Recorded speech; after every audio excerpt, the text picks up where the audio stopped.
Welcome to ATBTV, and I'm Darren Dance, and I'm on my own to do this week's edition because Hawthorn beat Collingwood last night, and Brian Johnson's curled up in a little ball somewhere under his bed, still sooking. So to all those Pies supporters out there, today has been a great day for us Hawthorn supporters, and it's always special when Collingwood get beat, especially by Hawthorn. So no Brian Johnson today, just me. So I'm a little bit croaky, just getting over the flu. But as you know, we were up in Darwin for the weekend for the Cup, and we enjoyed that beautiful weather there and the hospitality of Jason Manning and Vanessa Arnett.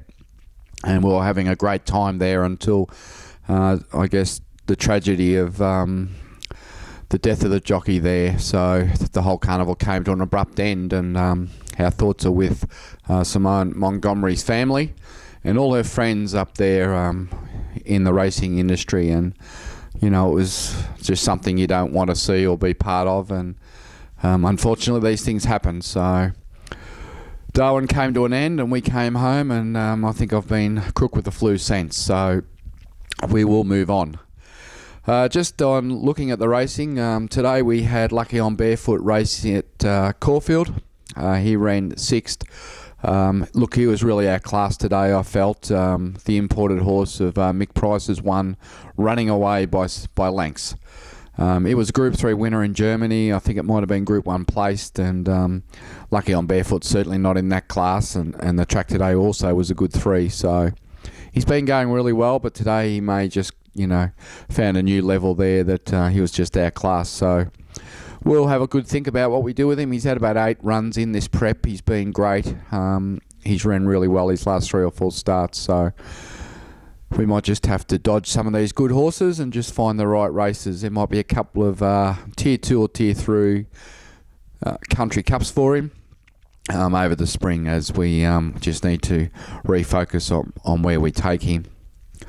Tonight or early in the morning at 10 to 7 Victorian time, our International Cups horse Dandino will be racing in Arlington in Chicago in the American St. Ledger.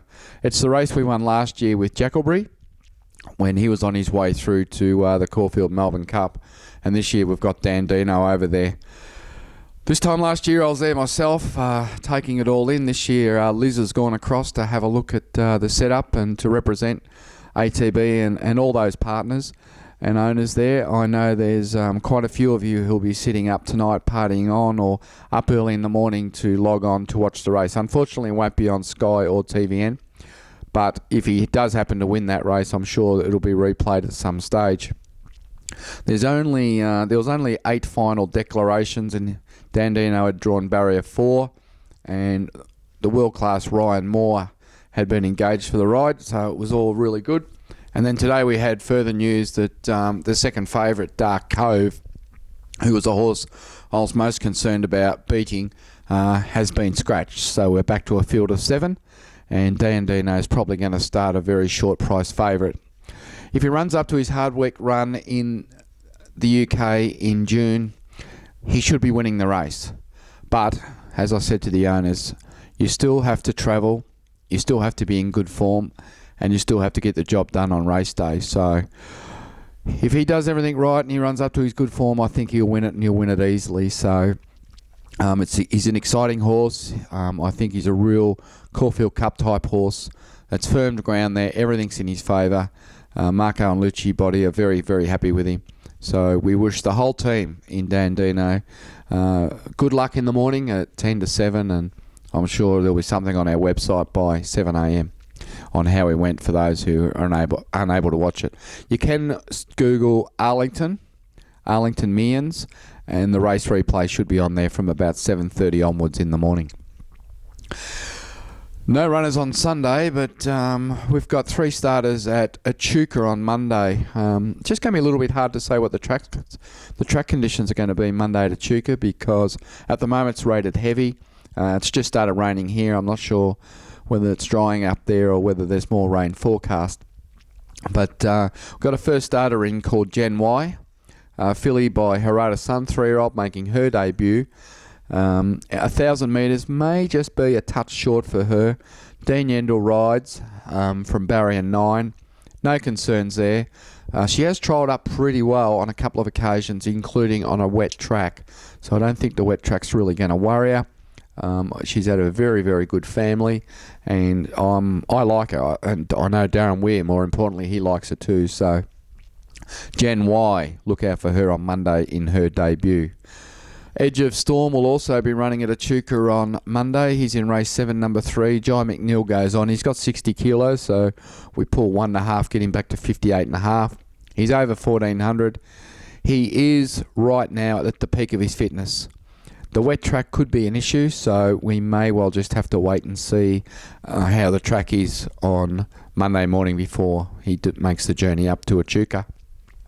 And finally, our little mare Evans is running there as well in the 1,200 metre race. She's drawn barrier 13. Ben Mallam rides in race 10. Not really worried about the barrier, not worried about the track with her either.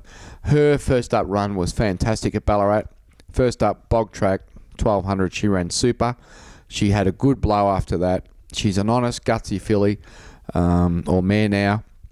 And I think she'll run a great race on Monday at Echuca, and that's Evans. On Tuesday, we'll have a number of horses out at Burrumbeat trialling, which we'll go out and have a look at and get some vision of those horses trialling. I'm just waiting for Darren Weir's office to send me through all those horses that are having a jump out. They'll include some horses that you will know, like Glockenspiel. Long Espresso may be going up there just to have a gallop. Hasn't been determined yet, as she's about to make her return to racing. Also at Geelong on the synthetic, we'll have Magnus Bell racing. Once again, she's drawn barrier 11 with Ben Mallam. Barrier 11 is a big concern at the Geelong synthetic track, so we will just have to make a bit of a educated guess there later in the week, just to decide whether to run her there or whether to save her for another day. So tomorrow I think we'll just go through the racing calendar and have a bit of a look and just see whether we run there or if there's another suitable race inside 7 days for her. But she was outstanding at Geelong last start when she finished second after drawing off the track. And I felt if she had drawn a good gate at Geelong last start, she would have won. So I was hoping to get a good gate Tuesday. But once again, we've drawn 11. So maybe, maybe not. Wednesday, we're off to Sandown with our promising Northern Media 3-year-old Ticket to Toorak. He ran second in the Ballarat Magic Millions. He ran sixth in the Gold Coast Magic Millions. He was first up 2 weeks ago at the Valley. Run off his legs to finish fifth, over 1,000. Had a really, really good blow afterwards. Just treat that as a trial. He had a little setback the week before. He missed a couple of days' work, but we had to kick him off. Stepping up to a midweek, 1,400 metres, which I felt is his go. Matthew Williams has been pleased with him. And I think you'll see the real Ticket to Toorak, and any sort of damp track won't be worrying him. Well, the spring is fast approaching, and as I alluded to earlier, some of the more promising horses like Platelet and Long Espresso are getting close to making their return to racing. Those two mares in particular are probably only about 3 weeks off a trial, and you'll see them in the spring. We've also got a number of other new horses and returning horses who are ready to trial and race over the next month or so. It's been a little bit quiet over the last month, as a lot of the winter horses have gone out and a lot of the spring horses are not just quite ready yet. So we expect the numbers to jump up coming forward. Working with Brian Johnson to try and get this spring tipping competition up and running in September, and we'll have more details on that next week if he decides to make another appearance on ATBTV. But having said that, I'm not sure who Collingwood will be playing next week and whether they can win that or not. Anyway, best chances, I guess, for the upcoming week for those who like to have a little bet. I'd certainly suggest you back Dandino at Sportsbet. He was $2.70. I think that's money for jam. I expect him to... I really do expect him to win that race. If he's travelled and he's in his best form, he should just put them away, and then we can back off him and get him ready for Caulfield Cup. Of the locals, I really do like Evans on Monday. I think she's a great chance. I think Jen Moy will be promising, and I think Edge of Storm's a great chance. So I expect to have a fairly good week over the next few days. Anyway, that's about all we've got for this week. As you can probably tell, I'm struggling a bit to talk with this cold, but that's what happens when you go and spend 4 or 5 weeks up in Darwin enjoying the sunshine, and then you come back to Victoria, and I don't know if we've had a day over 7 degrees. Anyway, until next week, I'm Darren Dance, and I'll be back with ATB. And if anyone wants to send support at ATB an email, they go straight through to Brian Johnson.